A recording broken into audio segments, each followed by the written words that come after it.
Robert, Marianne, Andrew, and the entire Kirubi family.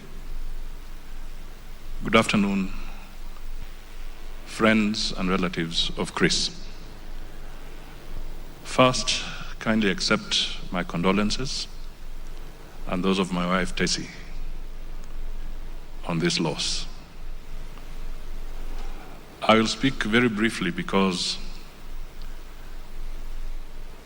a lot has been said. But I'd like to say that Chris Kirubi was extremely candid. You know, when you're talking to him and you have an idea or an opinion, he will not tell you it's a bad opinion. He will tell you it's a stupid opinion. That is how candid he was. Because when you say it's a bad opinion, he's being polite. But Chris was straight. He would shoot from the hip. And during my time as Minister for Finance, I shared a lot with Chris because he had the pulse of the economy at his fingertips. He had the pulse of the political situation. And for the 5 years that I read the budget of this country as Minister for Finance, one of the key people that you would have to seek advice from so that you know whether you are getting it right or not was Chris Kirubi. He would always be there to advise so that the policies and the direction you take would make sense to business and to the country and to the economy. That was Chris. He was also politically astute. On one occasion,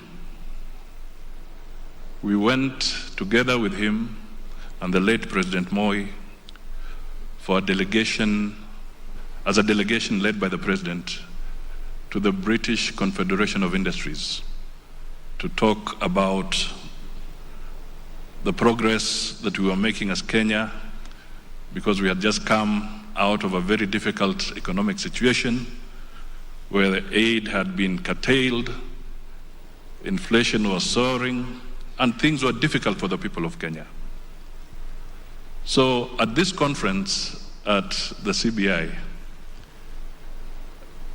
I did what I could do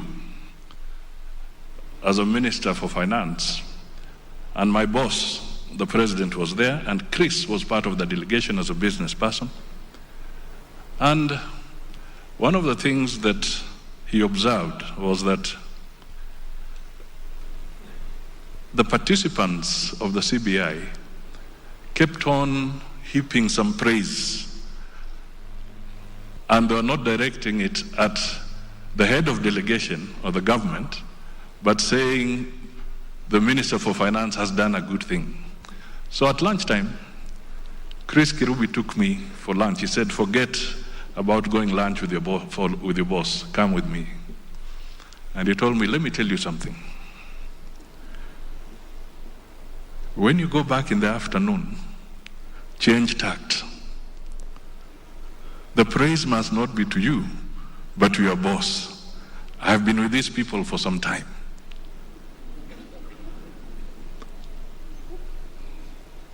Mind your steps, mind your language.